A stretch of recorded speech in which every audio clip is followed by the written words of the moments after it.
I'm fine. I just don't know if I can keep up with your taste in music. Oh, what's wrong with classic rock? It was Def Leppard, so we are a classic rock station here in No, Detroit, Terry. nothing wrong. I'm just feeling old. I'm just feeling old and tired, and there's a quiet little studio I'm in.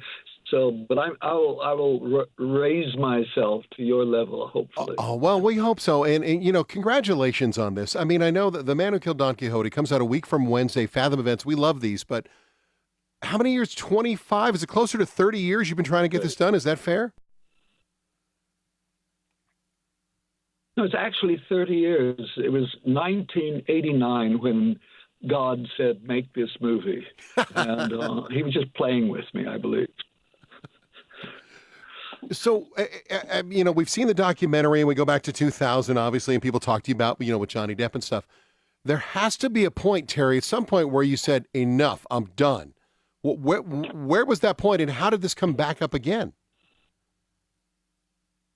Well, the point I said I'm done is actually when I finally, 30 years later, finished the film. Up till then, I couldn't escape from it. It was like Quixote was holding me prisoner. Occasionally, I would slip away and do another film, but as that one was being completed, suddenly there'd be Quixote waving at me again, saying, "You're mine again." Is that just? Do you think most directors are that way? That there's a project or something that's in the back of their mind that they've always wanted to do, and maybe a lot of them don't get the opportunity to realize it. No, no, I mean, most directors are sensible people. I apparently am not. And the more when people said, "You've been at this long enough, give it up, mate," I just react badly to that. I don't want to be reasonable. I don't want to be like all the others who have careers and are happy. But I seem to be struggling the whole time, and I find struggling is interesting. But you always, though, I mean, Terry, you've seemed to always be your movies, like even going back to like Brazil and stuff. I'd always heard the stories. Is it true that at one point, they wanted to change the ending, right? They did indeed. And I said, "Wait a minute, we had this script, we had Bobby De Niro, Jonathan Pryce, and you're now telling us you want to tell a different story? It's a bit too late," I said. And so we went to war.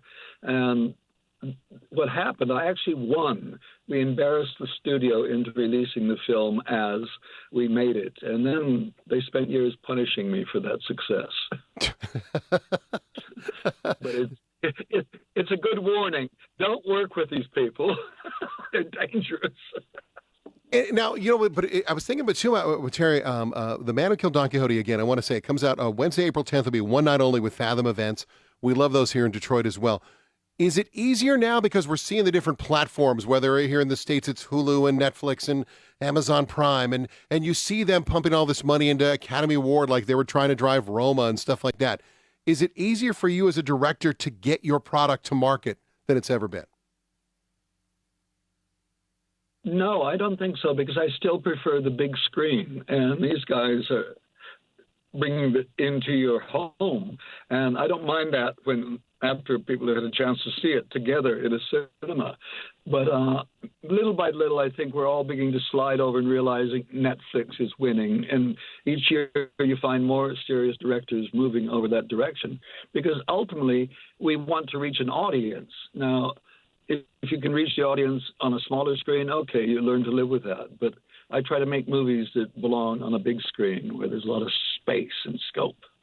Now, this movie, when I was watching the trailer too, Terry, like to see with Adam and Jonathan in there, this is definitely one of those movies that you want people to see on the big screen. Yeah. Well, I want people to see it, period, one way or the other. But big screen is when you're with a large audience of people and everybody's reacting slightly differently. And that's what's exciting, when one group over there is laughing while somebody here next to you is crying and somebody's getting excited next door. And I think that's what makes cinema great. And that's so we're doing it this one night only. And I don't know if people know how to find out about this, but my job, I guess, is to shill the movie, as we say. And so they have to go on to whokilledDonQuixote.net and find out where it's playing close to them and how to get their tickets. Yes. So I've done my bit of pumping the movie. Now let's talk about something else. Okay, well, here's what I love the fact that you keep props from movies, that you keep collectibles. We had Tim Robbins on, and I asked him about the movie Bull Durham, the baseball movie. He kept the garter belt that he wore in the movie, and then from Shawshank, he kept the suit that he wore when he escaped from the prison.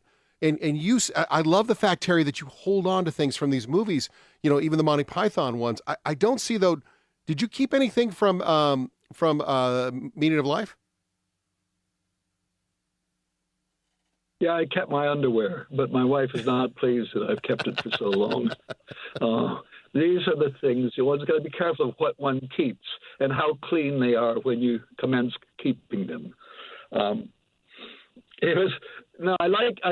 problem with films is we make all these props and beautiful things, and they often get thrown away at the end, just destroyed. And so I hold on to them as much as possible, and they're good. They're going to be good for somebody somewhere at some time. Was the time with Monty Python? I always salute what you're doing with this project too. That I was reading something. It relates to Saturday Night Live, but I thought of you, Terry, because they had a skit that they had worked on for about 3 years, and they could never bring it to fruition, and they finally did, and it became a huge hit. So I was thinking to myself, like, with you guys at Monty Python, was it the same mindset? You had an idea for something, whether it was the parrot or something silly, but it just took time to get there, but you weren't going to let it go. Not really. No, we were always under pressure to keep the next show coming up. So we were very instinctive. We wrote and did the stuff quickly. And once it got past the six of us, it was done. So we didn't. I'm the only one of the group that actually clung to something for a long time, like Quixote, 30 years to try to get the thing made. And at a certain point, you begin to believe the film is making the decisions. It's deciding when it wants to get made. And this one didn't decide to get made until I got Adam Driver and Jonathan Pryce in it. That's how it works. So, no, I think the others in Python are much more sensible people. They get on with their lives. Adam Driver is wonderful. I watched him in Black Klansman, and I didn't know what to expect watching the movie, but his role in there, and Jonathan Pryce obviously is magical in almost anything that he does. But is Adam Driver... it's a good thing that he's doing these kind of films as well, so he doesn't get pigeonholed with just Star Wars, which isn't a bad thing, but still, you can get pigeonholed as a director or an actor. I think what's incredible about his performance in The Man Who Killed Don Quixote is it's wider, broader, more nuanced than anything he's done. It goes from being very comedic, being a bit of an asshole, and then he's suddenly a romantic lead, and then he's almost a tragic hero. He's unbelievable. I've never seen him do something as with such a range as he has done in Quixote. And working with Jonathan, I think Adam's comic side grew because Jonathan was finding humor in things that weren't even in the script. He was just firing on all cylinders, and the two of them worked so beautifully together, and their both performances were raised by that relationship. It's wonderful to watch. Well, look at you, Terry. You effectively marketed the movie. You made us excited about the product. I want to go see this on the 10th now. This was a successful interview. I'm just an old hustler. That's all I ended up being. Yeah. I'm just like, I want to be like Donald Trump. You can say any old bullshit and people will buy it. Terry Gilliam, we love you here in Detroit. And I do have to share with you real quick, my 15-year-old has discovered Monty Python. And the Holy Grail is one of those things that he wasn't feeling well yesterday. I walk into his room. That's what he's watching. You have created movies like the Man Who Killed Don Quixote is going to be one of those films that we watch for years to come. God bless you for everything that you do. Thank you so much. That's wonderful. Thank you. All right. All the best. The blind can see, the lame can walk. All thanks to us. You are fantastic. Terry, the Man Who Killed Don Quixote, Wednesday, April 10th. FathomEvents.com or The Man That Killed Don Quixote. Look it up online and say hi to everybody in Detroit. Thanks, Terry. Thank you very much. Bye-bye. Bye-bye. There he goes, Terry Gilliam. Well, we almost made it through the interview without him cussing. Hope you enjoyed that, guys, on Facebook. Have a great weekend.